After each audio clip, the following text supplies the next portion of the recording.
Сәлем достар, сіздермен бірге MRG25 каналы. Бүгін біз сіздерге қалай логотип жасау керегін көрсетеміз.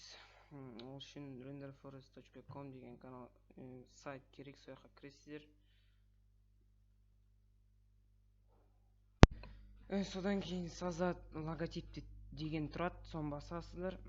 Содан кейін мияққа өзіңіздің компанияңызды не каналыңыздың атын жазасыз.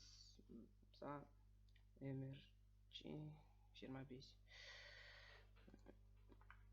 жаздық. Содан кейін астында өзіңіздің слоган, яғни астына өзіңіз қандай немен айналысатыныңызды соны жазып кетесіз.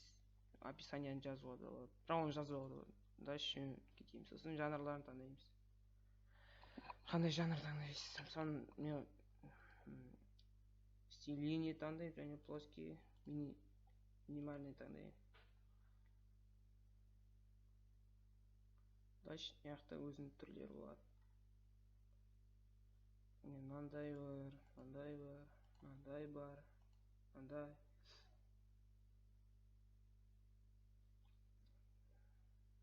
Мынандай бар. Осындай. Мысалы, мынандай мана тұр. Жоқ, бұны алмақайық, басқасын алайық. Типа мынандай алайық, осындай. Соны аласыздар да, осындай бір өзіңізге ұнаған түрін таңдап аласыз. Мысалға, осы нормальный сияқты. Осыны алайық. Кейін редактировать и скачать деп басамыз. Егер өзіңіз өңдеп, мынаны дұрыстап жүресіз де, мен мысалы үлкейтіп жіберуге болады осылай. О, нормально. Енді скачать етеміз. Бұны тегін жазуға болады. Бірақ качествосы ондай мықты болмайды. Өзіңіз Photoshop деген программа кіріп, дұрыстап аласыз. Не жазылды? Басасыз. Қарайсыз.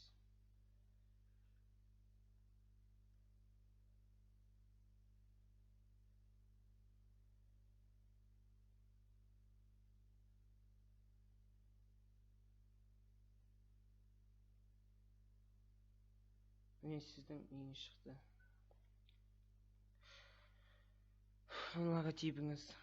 Бізде Photoshop бар. Photoshopқа кіреміз.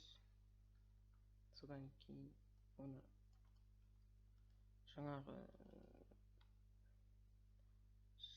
логотипті аламыз. Photoshopқа лақтырамыз.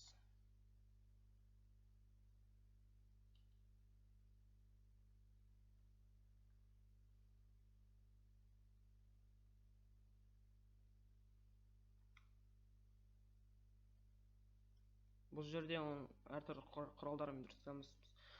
Изображение басып, оның размерін өзгертуге болады. Сізге ұнайтын 300-144 дейді. Біз бұл жерге 300-300 қылып аламыз. Или осылай аламыз. Сосын мына сөре жазуды аламыз да, логотип қолға алады осылай. Осылай.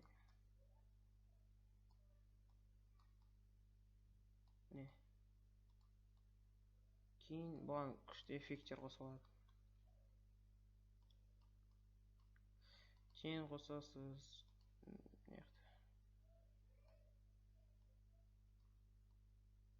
Осылай. Яқты освещение бар. Сосын текстура, тесение бар. Сосын внутреннее освещение бар.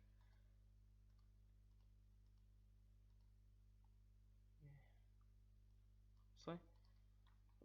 Өзіңізге логотип жасауға болады. Сонымен видеоны қарағаныңызға рахмет. Каналға подписаться етіп кетіңіз, лайк басып кетіңіз видеоның астына.